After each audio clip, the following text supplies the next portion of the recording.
Bom dia, prezados irmãos e família, amigos. Hoje estamos aqui a começar, neste sábado, a fazer este vídeo. Partilhem aí. Vamos fazer oração. Porquê que devemos fazer oração? Primeira razão é que não me envergonho de chamar Jesus para aqui. Os anjos da presença do Espírito Santo, os anjos para me acompanhar e para eu sentir-me mais confortável. Em segundo lugar, a oração faz parte do culto, faz parte da apresentação da Palavra de Deus. Eu, para apresentar a Palavra de Deus, devo orar. E aqueles que não oram, paciência, não atendo, não abro o conteúdo. Aqueles que oram, pelo menos, têm a sensação de que estão na presença de Deus.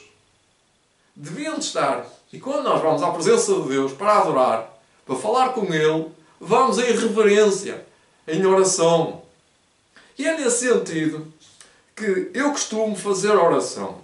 Não porque sou um tipo religioso que quer demonstrar que tem muita religião, que tem que ser assim, mas porque é a essência de reverência e da minha humildade, da minha necessidade de receber o Espírito Santo. Também quero-vos convidar a ajoelharem-se, a orarem comigo, a partilharem este vídeo e fazer com que Deus seja o autor e consumador da nossa fé. Para isso, então vamos aqui orar. Eu vou-me ajoelhar na presença de Deus. Eu vou só deslocar a câmera um bocadinho para baixo, que não tenho cameraman.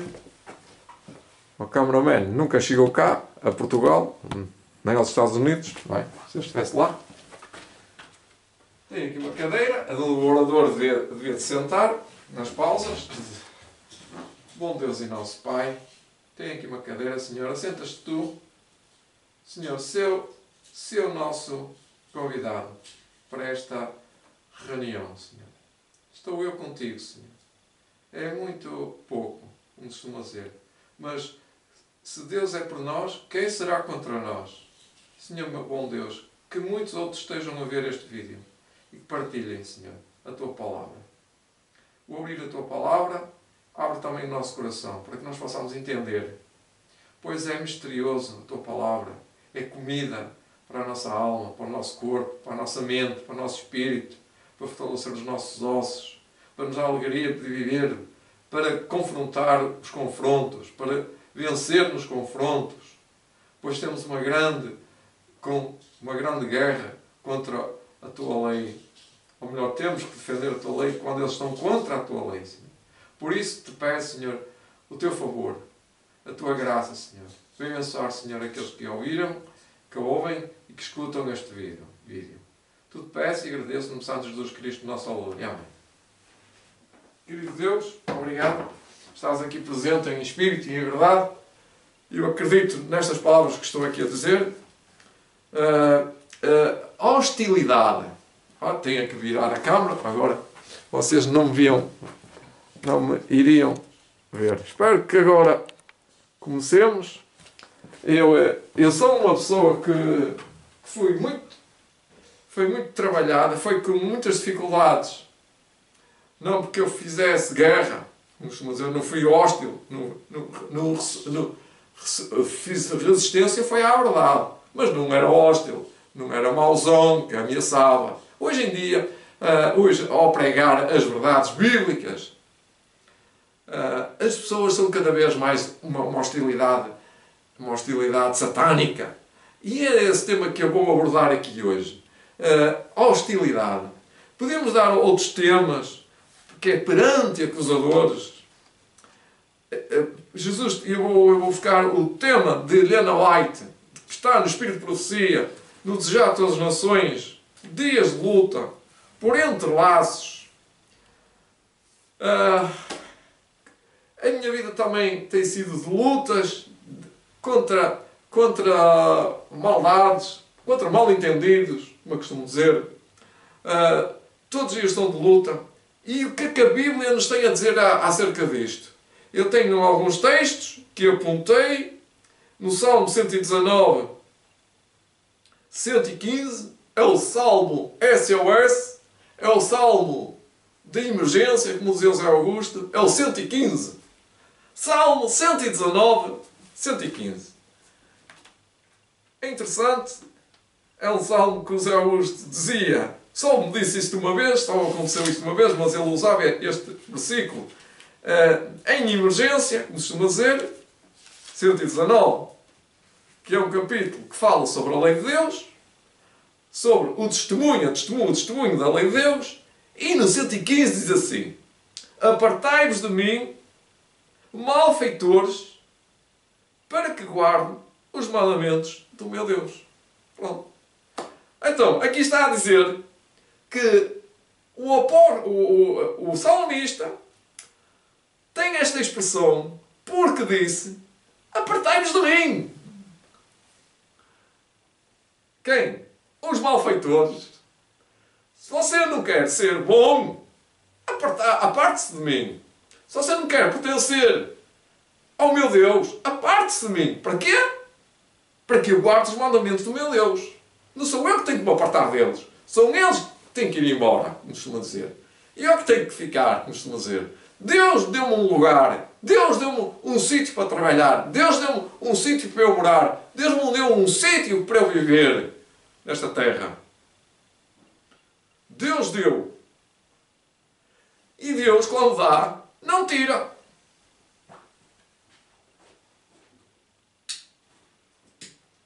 Vai só abaixo.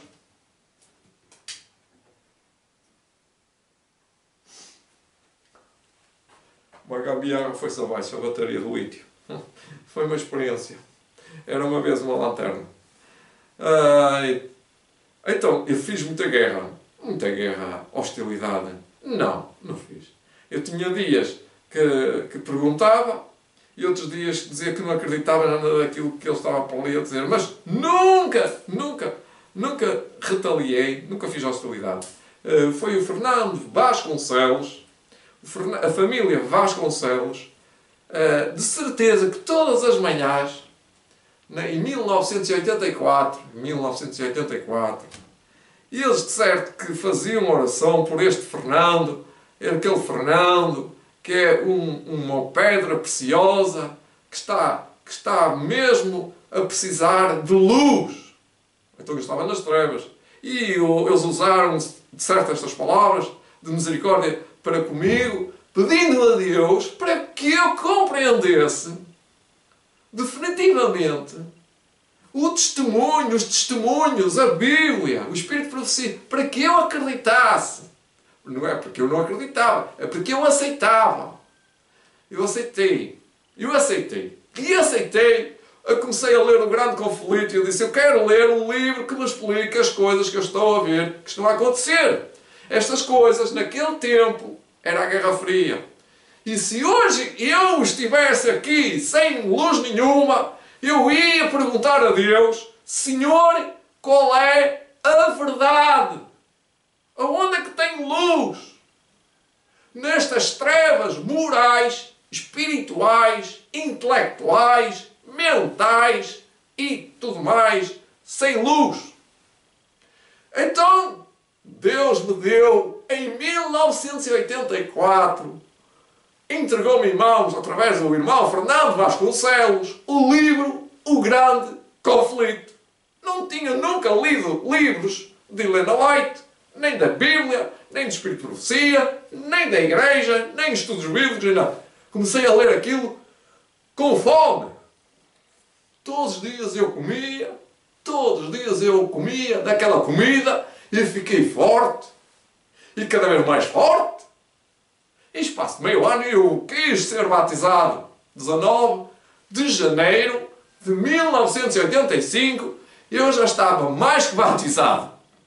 O novo nascimento se calhar já se tinha dado. Grande Deus, grande misericordioso Deus, que deu luz mais que suficiente para eu trabalhar, para eu testemunhar, para eu me alegrar, para eu me salvar e ajudar os outros a encontrar a salvação.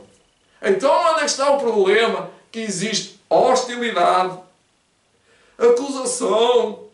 Aonde é que está o problema? Não está em mim. Não está na mensagem. Não está em Deus. Então está, na maioria, está no mundo.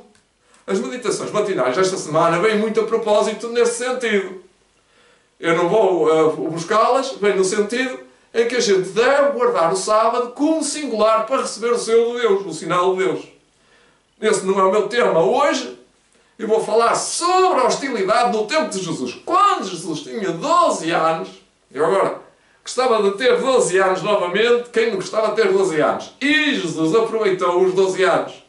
É que aos 12 anos, Jesus era já um homem formado de uma cilindrada, de um gabarito, para cima de doutor, para cima de intelectual, para cima.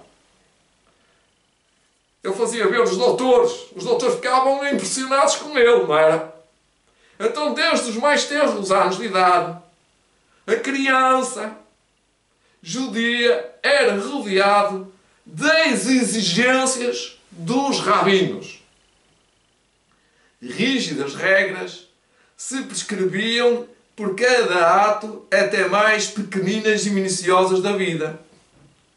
E Jesus via e entendia que aquilo estava tudo errado. Querem ver o que é que a Helena diz?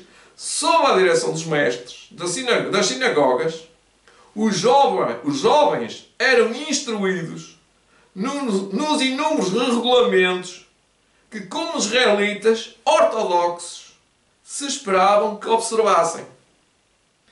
Então Jesus, porém, não se interessava nessas coisas.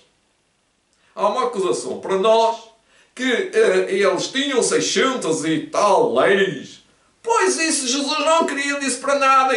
Jesus dizia, o que é que diz aqui? Porém, não se interessava nessas coisas. O que é que Jesus tinha? Eram os 10 mandamentos. Desde a infância, agia independentemente das leis dos rabinos.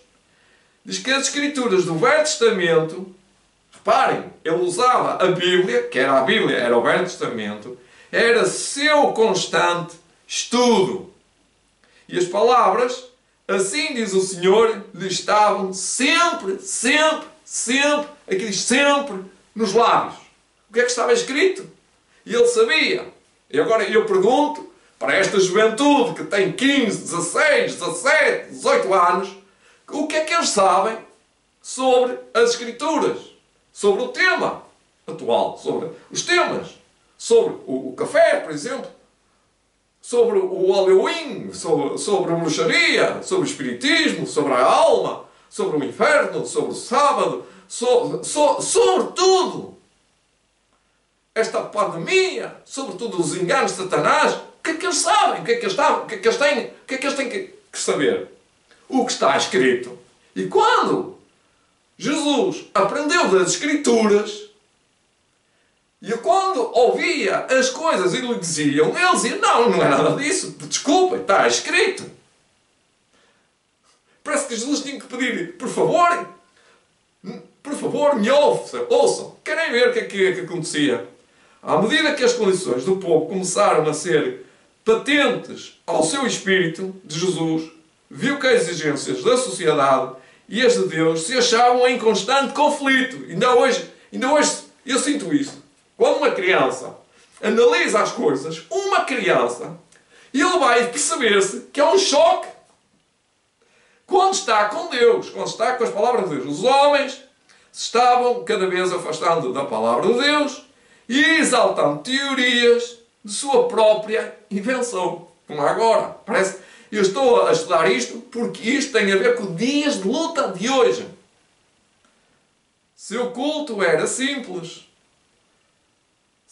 Seu culto era simples rotina de cerimónias dos religiosos, as sagradas verdades que se destinavam a ensinar, achando-se ocultas aos adoradores.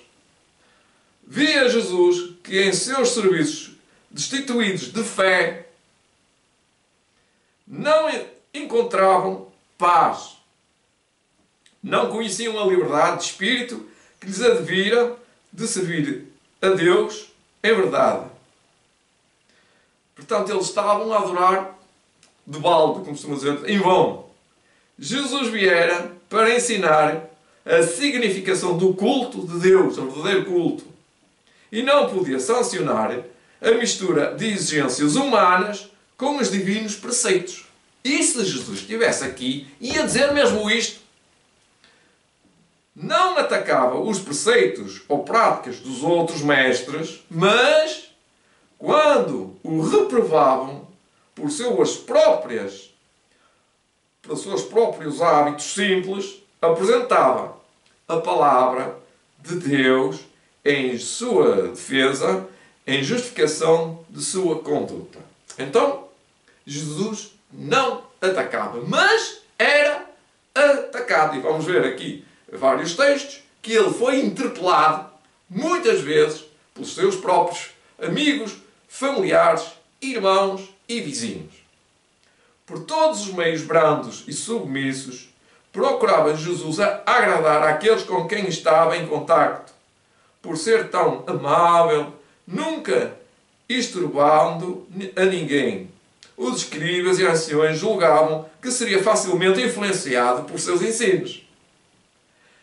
Insistiam com ele para que aceitassem as máximas e tradições que haviam sido transmitidas dos antigos rabis. Mas Jesus pedia para as mesmas a autorização da Sagrada Escritura. Muito interessante, um ponto que nós temos que aprender, aonde é que vocês estão a basear-se na Bíblia. Uma só lá Escritura. Só uma Escritura. E Helena White está a escrever de uma forma que está a dizer que Jesus não atacava, mas afirmava, quando era confrontado, aonde é que isso está escrito. Ou seja, Helena White estudava muito a Bíblia, ela sabia a Bíblia, mas também foi inspirada por Deus. Mas estou certo que ela era uma grande estudante da Bíblia e que ela disse que passava 1 hora por dia num quarto só com a sua Bíblia, ou numa sala de estar, ou num sítio reservado com a sua Bíblia. Eu não sei onde é que está esse texto, já o li há anos, há quase há 40 anos. E este era o segredo de Helena White. Estar a sós com Deus, ouvir Deus através da Bíblia. E depois Deus se revelava através de sonhos e visões, mas isso era uma particularidade dela. Nós podemos fazer o nosso estudo cotidiano e receber as palavras que ela nos deixou. Diz aqui Helena White que estava pronto a ouvir toda a palavra que sai da boca de Deus. Não podia, entretanto, obedecer às invenções dos homens. Estava pronto a ouvir, a escutar a vontade de Deus, mas, dizia ele, não estava pronto para ouvir toda a palavra que sai da boca de Deus, não podia, entretanto, obedecer às leis divinas, às leis de invenção dos homens, perdão. Ele fazia já a distinção. Parecia conhecer as Escrituras de princípio a fim, de pavio a pavio, como se dizer. E apresentava-se em sua verdadeira significação. Os rabis envergonhavam-se de serem ensinados por uma criança, que ele tinha 12 anos. Pretendiam ser seu ofício, explicar as Escrituras, mas não conseguiam. Pois Jesus competia com eles, aceitavam as interpretações. Indagavam-se de que se pusessem em oposição à palavra deles. Indagavam-se de que se ele, Jesus, pusesse em oposição à palavra deles. Mas Jesus usava uma técnica, que é onde é que está escrito. Onde é que nós vamos encontrar base contextual para os factos apresentados aqui sobre este tópico, por exemplo. Sabiam os rabinos que nenhuma autoridade se podia encontrar nas Escrituras para as suas tradições. Então, como é que eles resolviam o problema? Não resolviam, querem ver?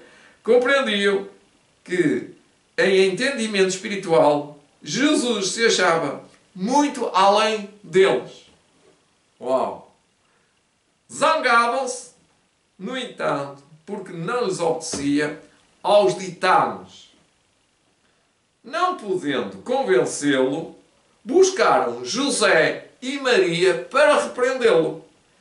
E diz aqui que expondo-lhe sua atitude, a atitude de Jesus, e em insubmissão, de insubordinação. Então ele está em desordem com a ordem, diziam eles, ele não está dentro da ordem. Assim Jesus sofreu uma repreensão e censura dos fariseus. E José e Maria não sabiam o que é que havia de dizer, certo? Eles não tinham capacidade mental ou capacidade oratória, como se chama dizer, capacidade de desenrasque para atuar. Porque Jesus estava muito além das escrituras que eles conheciam. Eles só conheciam os tópicos. Como viviam num tempo em que eram enganados.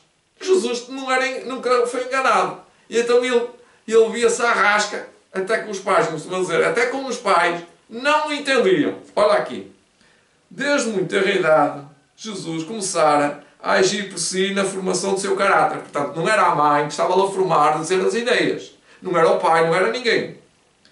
E nem mesmo a respeito e o amor aos pais o podiam desviar de obedecer à palavra de Deus. Ele amava os pais, mas obedecia à lei de Deus, obedecia aos mandamentos de Deus. Está escrito, era a sua razão para cada ato que destoasse dos costumes domésticos. Era porque ali havia muitas contradições dentro do lar. A influência dos rabinos, porém, tornou-lhe amarga a vida. Porque os pais começaram a dizer, olha que eles não gostam, olha que não é assim a nossa religião.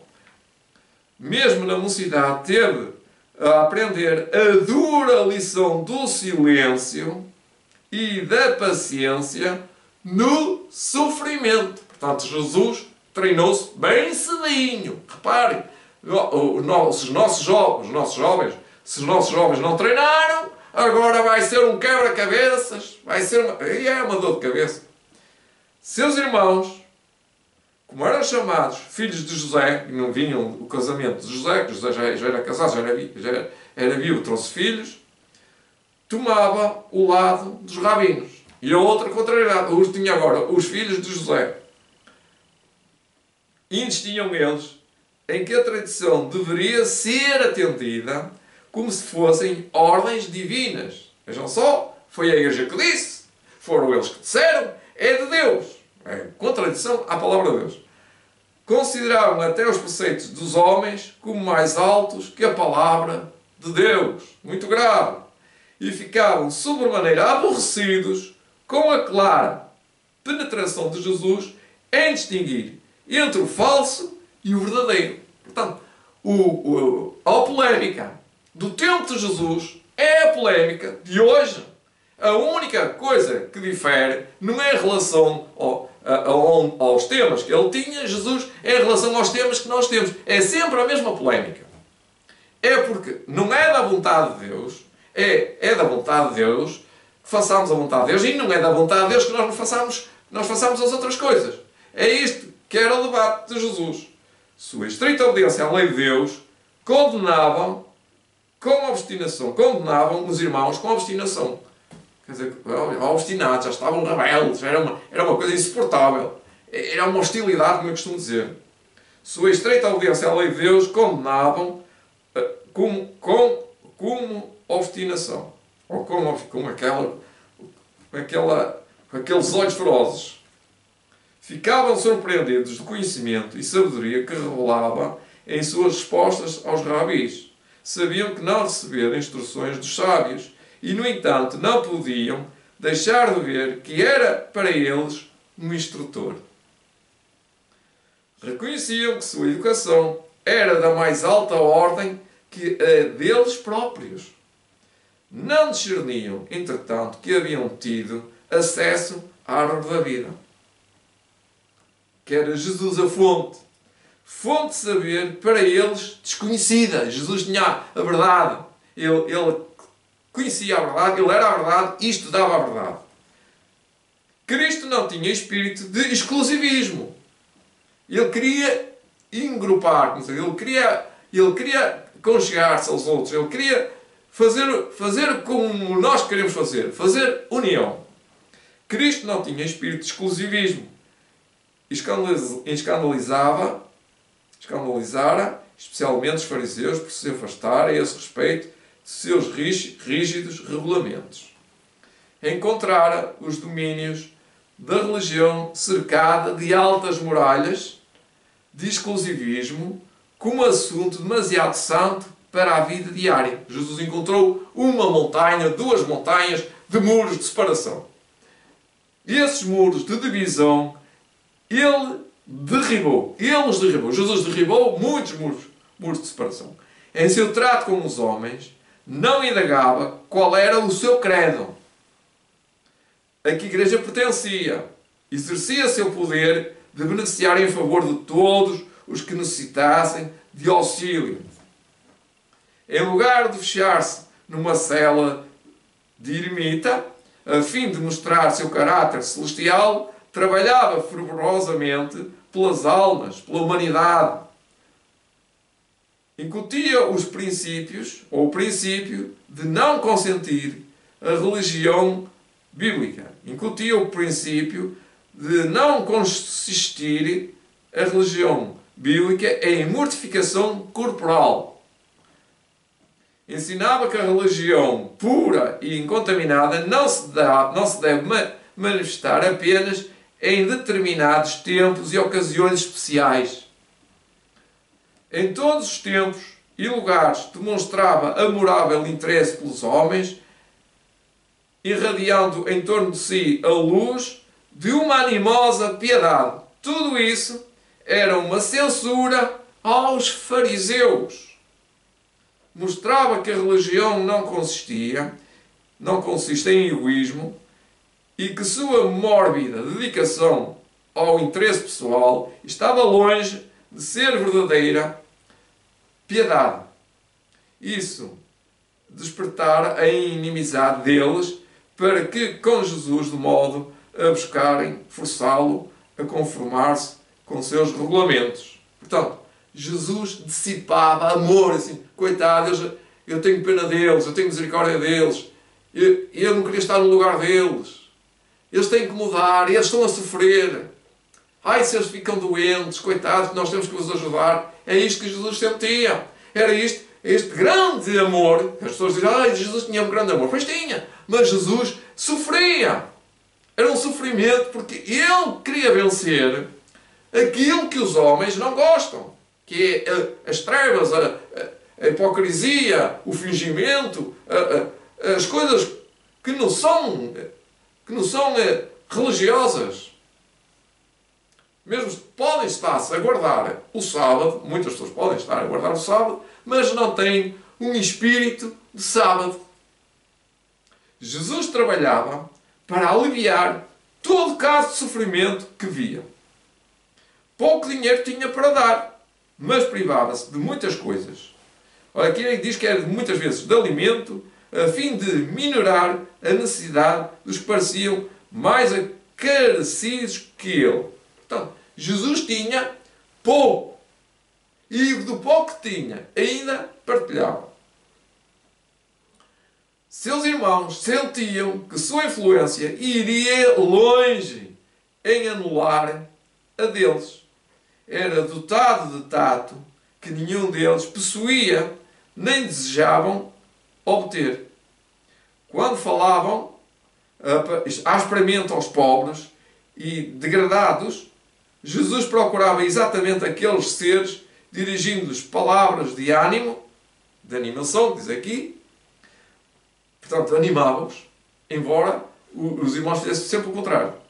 Aos que estavam em necessidade, oferecia um copo de água fria e punha-lhes no regaço sua própria refeição. É interessante. Isto é interessante, muito interessante. Quem oferece um copo de água, diz a Bíblia, ao Filho de Deus, faz um melhor serviço do que uma pregação. É melhor, preferível, estar calado do que dizer asneiras e não fazer nada. É preferível dar um copo de água. é muitas vezes preferível. Quando falavam asperamente, agora, aos que estavam em necessidade, ofereciam um copo de água fria, quer dizer, um copo de água fresca, porque era calor, e punha-lhes no regaço sua própria refeição. Eu gosto também de partilhar a minha refeição, aliviando-lhes os sofrimentos.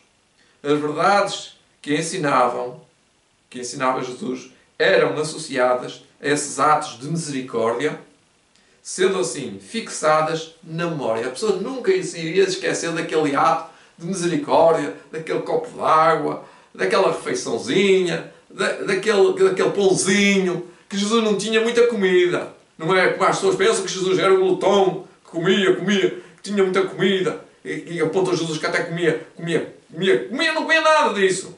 Jesus devia ser vegetariano quase. Naquele tempo havia pouca comida também, eram os pobres.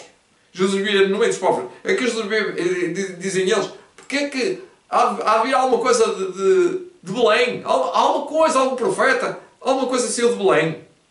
Não. Só Jesus é que saiu de Belém. Era um sinal que estava na Bíblia, como era um sinal para nós que dali pode sair luz. Muitas vezes as pessoas procuram grandes igrejas, grandes igrejas com grandes monumentos, uma grande riqueza, uma grande sala de luz, com muitas pessoas, muitas palmas, muita música. Mas no fundo, pergunto eu, aonde é que está Jesus lá? Onde é que está? Pergunto eu, porque não vejo. Tudo isso desgostava os irmãos. Os irmãos ficavam tristes. Diz aqui que os irmãos desgostavam. Sendo mais velhos, pois eram mais velhos, porque Jesus nasceu da Virgem Maria. Sendo mais velhos que Jesus, achavam que ele deveria obedecer a eles. Estava sob a sua direção, sob a sua alçada. Acusavam-no de julgar superior a eles. Tu és superior a nós, não és? Diziam eles. E o reprovavam por ele ser assim, por se colocar acima dos mestres. Vejam só, é uma acusação, mas Jesus nunca se opôs aos mestres. Nunca se opunha a ser grande. E os sacerdotes e principais do povo, muitas vezes, o ameaçavam, cá está, hostilidade, e procuravam intimidá-lo. Isto é perigoso, isto é uma ameaça, eu costumo dizer. Foi quinta-feira, comecei a falar sobre o sábado, sobre o sinal de Deus, que é o sábado. E que vai ser assim, ou o sinal de Deus vai ser assim, o sábado. E a pessoa que gostava a ouvir, já não estava a gostar. Eu até parecia que ele ia me bater. Ele disse, continua assim, que vai bem. Quer dizer, continua a estudar a sua religião, que você vai ver. Olha, isto disse a um servo de Deus, isso é hostilidade. E eu disse assim, eu disse assim,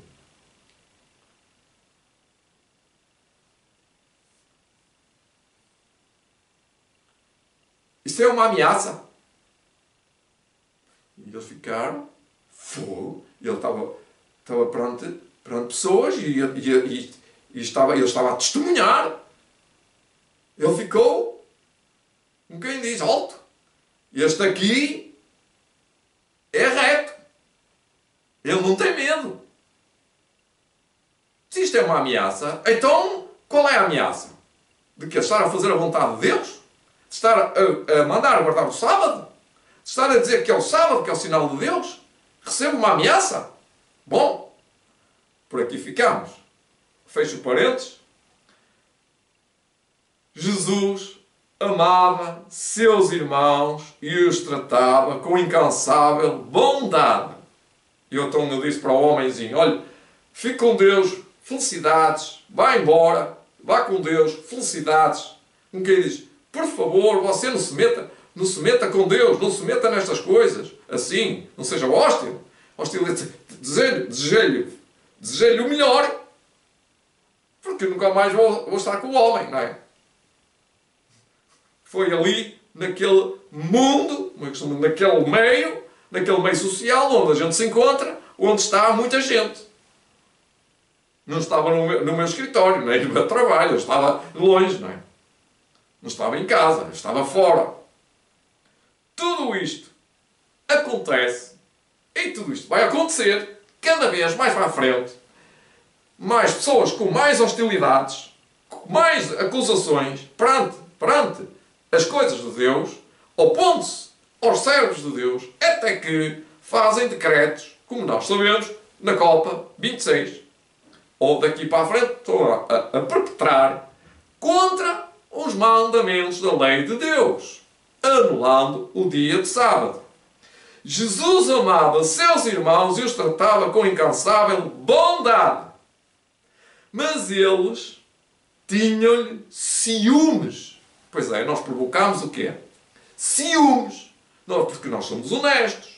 Não mentimos. Não chamamos nomes às pessoas, não rebaixamos. Não os desprezamos. Apenas avisamos que está a fazer um grande prejuízo à obra de Deus. Isso é um aviso. Você está em perigo. A fazer ameaças está em perigo. Cuidado. Olha, que não é comigo que você tem que ver. É com o meu Deus. Muito perigo.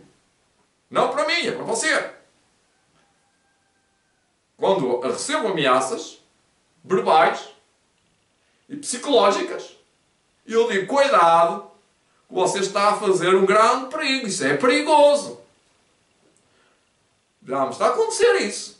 Já estou a dizer que isto já começou e já está a ganhar grande volume. Portanto, não é só uma pandemia, não é? É já uma hostilidade a nível já prático. Passa a ser já individual e também coletivo. Se não está a acontecer nada disto, não é estranho.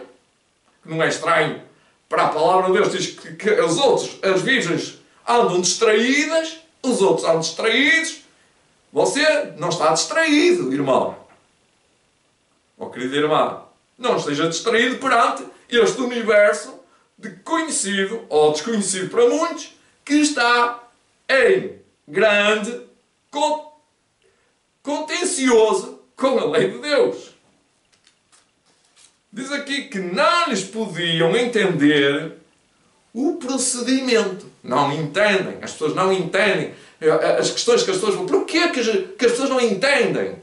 Não entendem. Porque não entendem. Porque não entendem. Eu, por exemplo, eu não entendo fisicoquímica, células estaminais. Eu não entendo. Não é da minha área, não é da minha competência.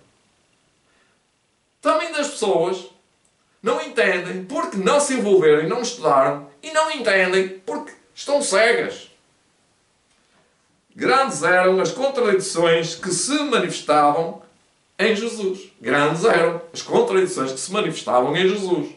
Filho de Deus era, no entanto, impotente criança. Um filho de Deus, uma criança, diz que era uma criança. Estamos a falar de Jesus com 12 anos. Criador dos mundos, a terra era possessão sua, e todavia cada passo de sua existência foi assinalada pela pobreza. Possuía dignidade e individualidade inteiramente intensas de orgulho terreno ou presunção, não lutava por grandeza mundana e achava-se contente até na mais humilde posição. Não procurava posição. Jesus não procurava grandeza. Pelo contrário, isso irritava os seus irmãos.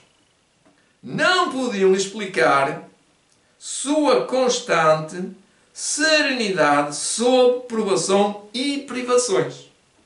Não sabiam que, por amor de nós, se tornara pobre, para que pela sua pobreza nós, por amor de nós, pela sua pobreza, enriquecêssemos. Portanto, Jesus foi o maior exemplo, e é o maior exemplo que nós temos a seguir. Não compreendiam melhor o mistério de sua missão de que os amigos de Jó entendiam sua humilhação e sofrimentos. Então, não entendem. Porque não vão entender porque não querem. Jesus era mal compreendido dos irmãos em virtude de não se assemelhar a eles. É interessante, não é? Nós não somos semelhantes a irmãos. Está aqui também. Nós não somos semelhantes a certos irmãos. Eu não estou a fazer uma acusação. Estou a dizer que acontece. Sua norma não era a deles. A minha norma também não é a deles. Há uma norma. Eu uso uma norma. Eles usam outra norma. Paciência. São irmãos na mesma? São. Olhando aos homens, viu-os afastados de Deus. Isto é que é o problema. Sem o poder divino em sua vida, as formas de religião que observavam não lhes podiam transformar o caráter. Não se pode dizer que uma religião transforma o caráter por ser obrigatória fazer de uma determinada maneira. Dizimavam o hortelã, e o endro e o cominho, mas omitiam o mais importante da lei, que é o juízo, a misericórdia e a fé. Eles eram exímios no dízimo, eram exímios na lei, no juízo, eram exímios nas coisas mínimas, mas no juízo, a misericórdia e a fé eram nulas. O exemplo de Jesus era-lhes contínua irritação. Pois quando nós fazemos o mesmo de Jesus, provocamos o que é? Irritação. Não aborrecer a Ele, senão uma coisa no mundo. E isso era o pecado. Percebe? Não podia testemunhar uma ação injusta sem uma dor que não era possível disfarçar. Jesus se manifestava. Jesus dizia logo, está errado. Não ofendas. Não ofendas o teu irmão. Já disseste 4 ou 5 palavrões. Nesta semana disse, epá, está a ofendê-lo. E as pessoas calam-se. Por acaso, tenho tido pessoas de consciência que dizem que me dão razão. Algumas, nem todas. Entre os formalistas, cuja aparência de santidade ocultavam o amor do pecado e um caráter em que o zelo da glória de Deus constituía a suprema preocupação, era flagrante e contraste. Portanto, a religião servia de capa para eles fazerem o que lhes apetecia. Como a vida de Jesus condenasse o mal, encontrava ele oposição tanto em casa como fora. Sua abnegação e integridade eram comentadas zombeiramente, com uma zombeiramente, zomba, fazer pouco dele. Sua paciência e bondade classificavam-nas como cobardes. Olha, como cobardia. A classificação, ele era um cobarde. Ele não era bom. Sua paciência e bondade classificavam-nas, eles, como covardia. Covardia de quê? Se Jesus enfrentava o pecado e queria liberá-los, era do pecado, não é? Da amargura que cabe à ensorte à humanidade, não houve quinhão que Jesus não provasse. Como costumo dizer, Jesus foi tentado em tudo.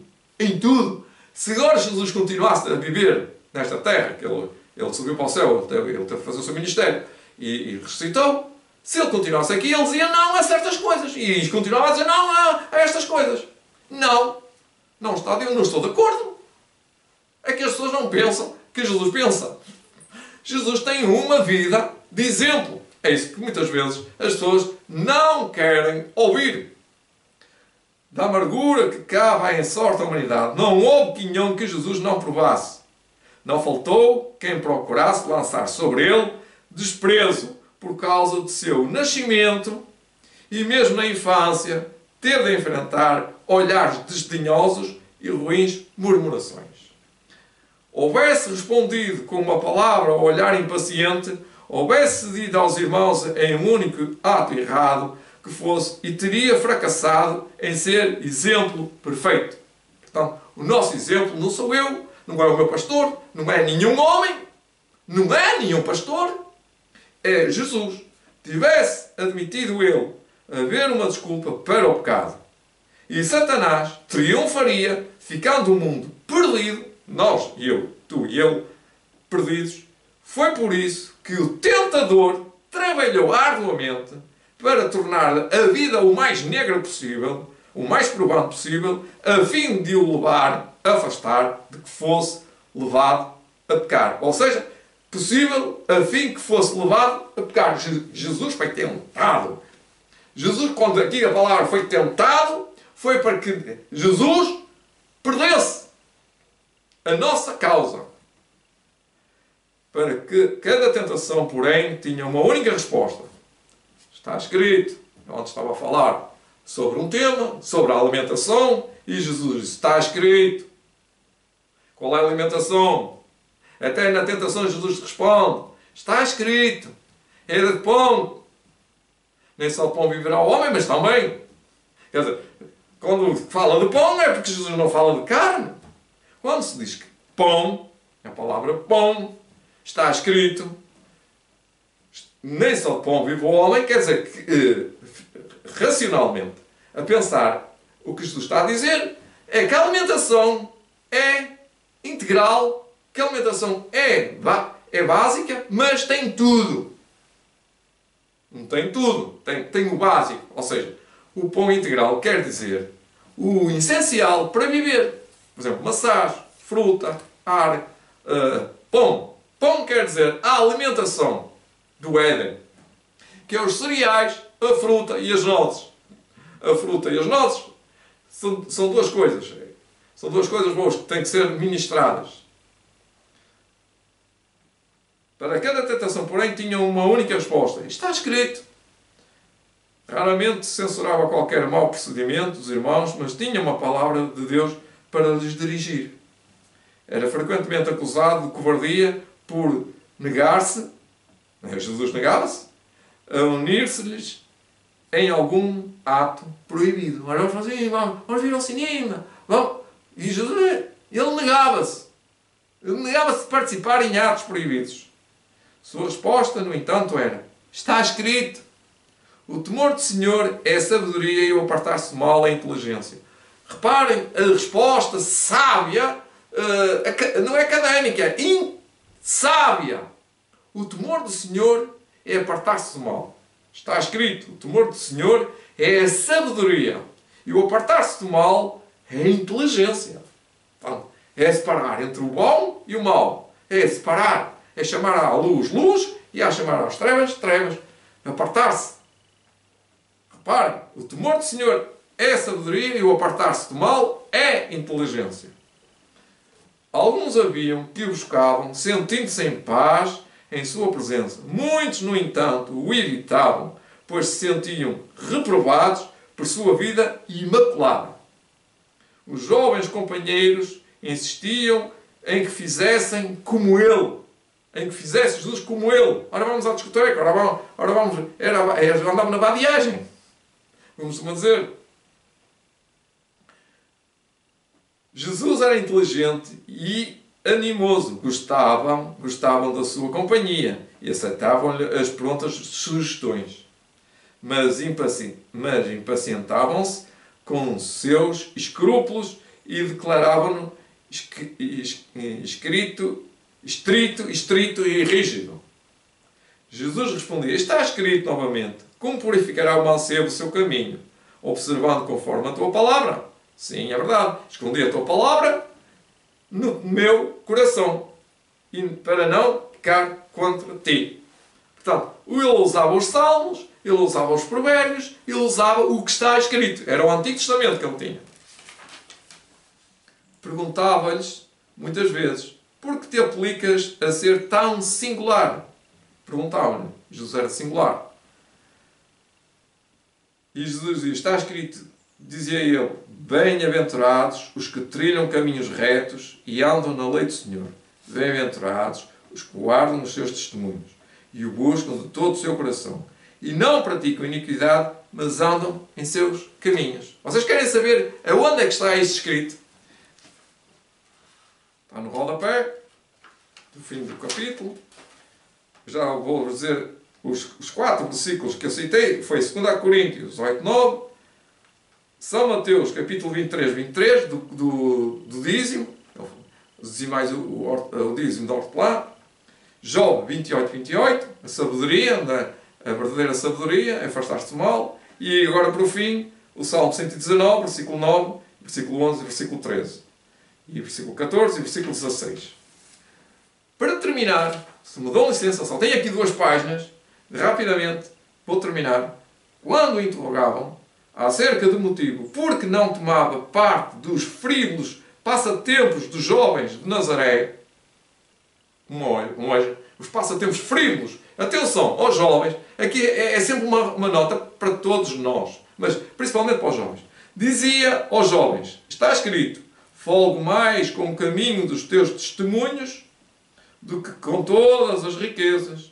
Em teus preceitos meditarei e olharei para os teus caminhos. Recrear-me-ei nos teus estatutos, não me esquecerei da tua palavra. Isto está em Salmos 119, versículo 13, 14 a 16. Jesus não contendia por seus direitos. Não fazia isso. Muitas vezes, por ser voluntário e não se queixar, seu trabalho era tornado desnecessariamente penoso. Mais uma serra para tirar, mais um lixo para fazer, para tirar, mais uma carga para tirar, mais um cabo para arrastar, mais uma panela para cozinhar, mais um lixo para tirar. No entanto, não fracassava, nem ficava desanimado. Vivia acima dessas dificuldades como a luz da face de Deus. Não se vingava quando rudemente maltratado, mas sofria com paciência o insulto. Repetidamente lhe era perguntado: por que te submetes a tal maligno tratamento até de teus irmãos? Não se queixava Jesus, interessante. Está escrito, dizia ele, filho meu, não te esqueças da minha lei, e o teu coração guarda os meus mandamentos, porque eles aumentarão os teus dias e te acrescentarão anos de vida e paz. Não te desamparem a benignidade e a fidelidade. Atas ao teu pescoço, escreves na tábua do teu coração, e acharás graça e bom entendimento aos olhos de Deus e dos homens. Isto está no Espírito de Profecia. Jesus está a citar Provérbios, capítulo 5, capítulo 3, versículo 3, 1 a 4. Aliás, capítulo 3 de Provérbios, 1 a 4. É interessante, é que Jesus, além de conhecer as Escrituras, utilizava-os nas maiores tentações e nos maiores problemas que ele tinha na vida. Sua verdade, sua vida, que me alegram, deve ser também a minha imitação. Desde a ocasião em que os pais de Jesus o acharam no templo, lembram-se desse episódio, seu modo de agir foi para eles mistério, diz Ellen White. E para eles sempre foi um mistério. Ele não entrava em discussão. Todavia, o exemplo que dava era uma lição constante. Parecia como pessoa separada. Parecia uma família separada. Nem pertencia à família, como costuma dizer. Nem parece que é da família.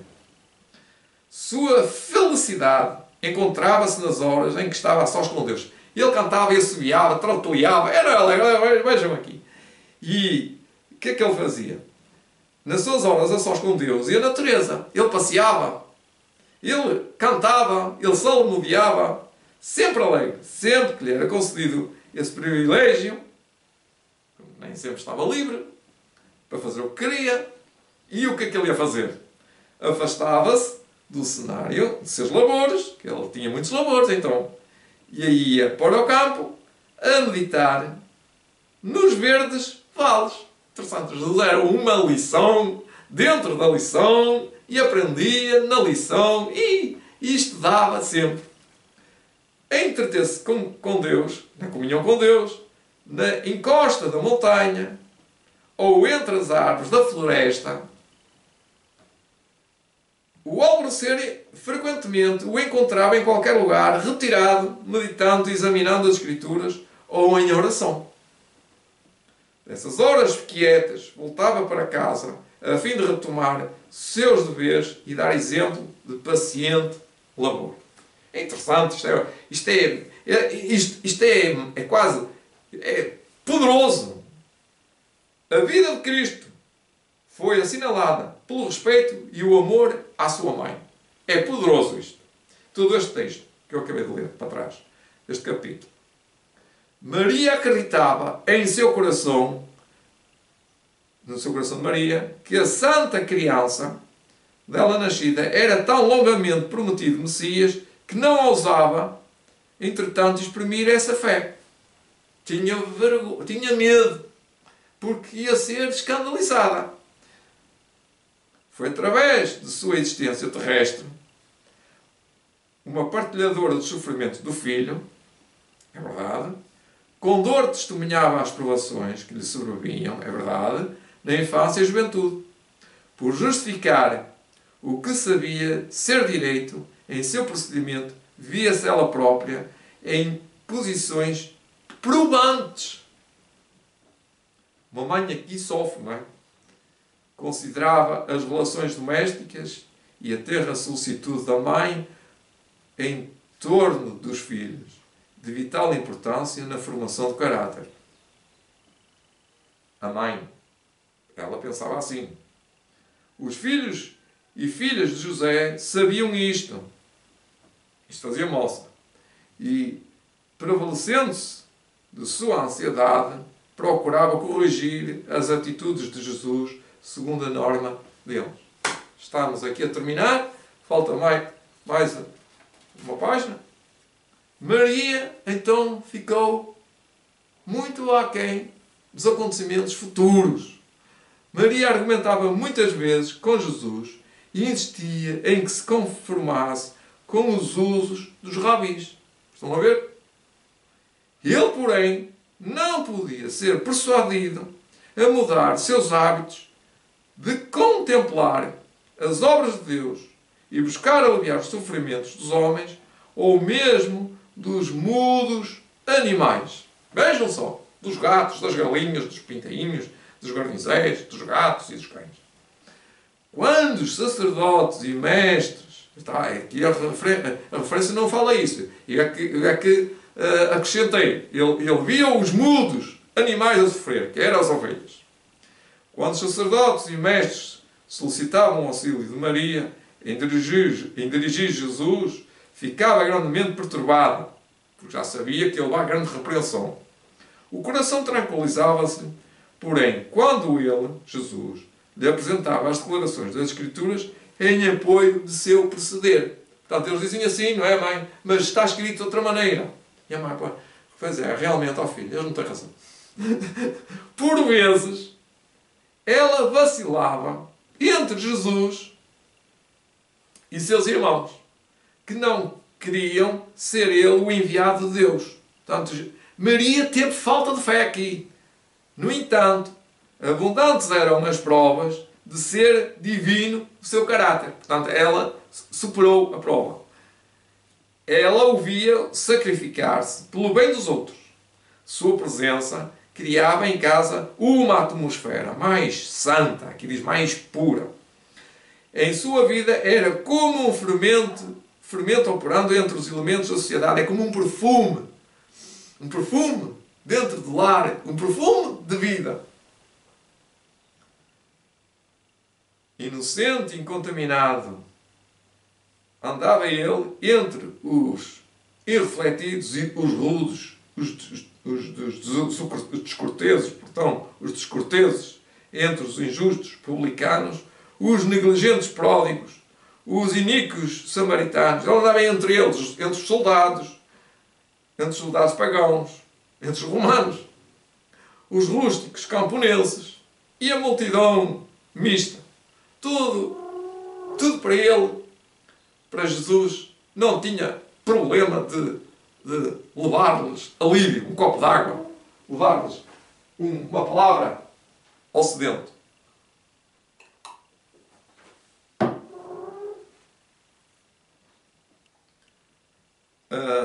Portanto, dirigia aqui e ali uma palavra de simpatia ao ver criaturas fatigadas, vergadas ao peso de duras cargas. Partilhava de seus fardos e revelava-lhes as lições que aprendera da natureza acerca do amor de Deus. Do amor. Aqui diz do amor, mas é do amor de Deus. De benevolência e bondade de Deus. Aí a frase está completa. A última frase diz que ensinava, último episódio, vamos dizer, o último slide. Ensinava todos a se considerarem dotados de preciosos talentos. Talentos que Deus tinha dado, os quais se devidamente empregados, lhes adquiririam riquezas eternas. Ontem disse isto a uma pessoa: tu também és capaz de ser como eu. Ele estava a dizer que eu tinha uns bons comentários, e gostava dos meus comentários, gostava de aprender comigo. E há muitas pessoas que perguntam muitas coisas e eu não consigo responder. É muita coisa num quadradinho só. Amigos, vocês conseguem. Animem-se, estudem. Eu indico os livros. Jesus extirpava da vida toda a vaidade, ensinando também pelo próprio exemplo, cada momento de tempo se achava pejado de resultados para a eternidade, que devem ser apreciados como um tesouro. Percebem esta hora que nós temos? É a hora do poder. E empregava para fins santos. Não considerava ninguém indigno, mas buscava aplicar a toda a alma o remédio salvador. Queridos irmãos, partilhem este vídeo. Estamos a chegar mesmo ao fim. E graças a Deus que este vídeo foi um dos melhores que eu fiz durante estes 2 anos. Em qualquer companhia que se encontrasse, apresentava uma lição adequada ao tempo e às circunstâncias. Buscava inspirar a esperança nos mais ásperos e menos prometedores, dando-lhes a certeza de que se poderiam tornar irrepreensíveis e inocentes, adquirindo o caráter que demonstraria serem eles filhos de Deus. É possível, como que Jesus costuma dizer, é possível pelo poder de Deus. Encontrava frequentemente pessoas que haviam flutuado à mercê de Satanás e não possuíam forças para romper-lhe as malhas. A essas almas, desanimadas, enfermas, tentadas e caídas, Jesus costumava dirigir palavras da mais terna compaixão, palavras cuja necessidade era sentida e que podiam ser apreciadas. Outros deparava ele que se achavam empenhados em renhida luta contra o adversário das almas. A esses animava a perseverar, assegurando-lhes que haviam de vencer, pois tinha a seu lado anjos de Deus, que lhes dariam a vitória. Eu tenho apelado, anjos de Deus estão aí a proteger, anjos de Deus. Eu até digo assim, eu mando para aí um exército. O meu exército passa já para aí. Está pejado de força, não é? Não é de autoridade, é de fé. Essas almas desanimadas, ele animava. Aqueles a quem assim ajudava convenciam-se de que havia alguém interessado neles, em que podia confiar plenamente, quer em Jesus, quer em Deus. Ele apontava para Deus. Ele era um humano, não é? Costuma dizer, mas ele tinha toda a mão. Só que ele não dizia que era ele, que era Deus. Ali. Ele não trairia os segredos que lhe desafogassem nos compromissos, nos compassivos ouvidos. Ele não trairia. Ele diria. Ele ouvia a voz de Deus e transmitia o que escutava. Essa era a voz de Deus. E essa voz é para si também. Quando você ouve a voz de Deus, atua conforme a voz que ouve. É a voz de Deus através da palavra de Deus. Jesus era o médico do corpo. É o último slide, outro slide. Tenho aqui mais outro. Apareceu agora. Da mesma maneira que era o da alma. Portanto, Jesus era o médico do corpo e da mente. Interessava-se em todos os aspectos de sofrimento humano. E proporcionava alívio a todos, havendo em suas palavras o efeito de um bálsamo suavizador. Ninguém podia dizer que houvesse operado um milagre. Não. Mas, virtude, o poder curativo do amor, dele saía para os enfermos e aflitos. Estamos a falar na juventude de Jesus, antes do início do ministério de Jesus. Assim, de maneira discreta, trabalhava pelo povo já desde a infância, isto é, o desejar de todas as nações, ao finalizar uma série de capítulos da infância, a infância de Jesus, e foi por isso que ao começar seu ministério público, tantos havia, tanta gente que já o conhecia, que o escutava alegremente. Muita gente já sabia que ele ia para a frente e queria falar de um grande tema bom, uma comidinha boa, como costumam dizer. Ele sabia fazer comidinha boa. Todavia, Jesus atravessou sozinho a infância, a mocidade e os anos varonis. Em sua pureza e fidelidade, pisou sozinho o lagar, e do povo ninguém havia com ele. Uau, esta frase sai aqui e vai ficar pintada. Portanto, ele carregava a cruz sozinho. Quer dizer, ele foi sozinho, não precisou de ninguém. Ele, sozinho, desde a infância, até aos seus anos varonis, em sua pureza e fidelidade, pisou sozinho o lagar. E o povo ficou admirado. Não é? Carregou o tremendo peso da responsabilidade pela salvação dos homens. Sabia que, a menos que houvesse decidida mudança nos princípios e desígnios da raça humana, todos estariam perdidos. Portanto, havia uma mudança a ser feita, a ser operada com o ensino, ou com a sábia mudança de princípios designada para mudar. Isto era o peso de sua alma. Jesus tinha uma grande decisão para fazer. Umas grandes decisões. E a última seria na cruz. Mas aqui Jesus já estava a dar grandes passos de grandes mestres. Que ninguém chegou lá. E ninguém podia avaliar a carga que sobre ele repousava. Por fim, a última frase. Deixo-a convosco. Diz assim: cheio e ardente propósito que lhe enchia a alma, realizou o objetivo de sua vida. Portanto, ele começou desde a sua infância, a fim de servir de luz aos homens. Quer você ser também de Jesus, ter este método de ensino, de aprendizado, que eu preciso, não é? Todos nós precisamos de aprender aos pés de Jesus. Somos infalíveis, só Jesus é falível. Só Jesus é infalível. Nós somos falíveis. Ao contrário. Nós somos falíveis. Todos, milhões, bilhões e trilhões que nascem, são falíveis. Só Jesus foi o único que nasceu com um propósito, venceu, porque ele nasceu com uma natureza divina e não só nasceu sem querer pecar. Essa natureza pode passar para mim, através da fé que eu obtenho, pegando nele ao colo, Jesus, não é? Pegando, Jesus, quer Jesus. Pronto, tem Jesus.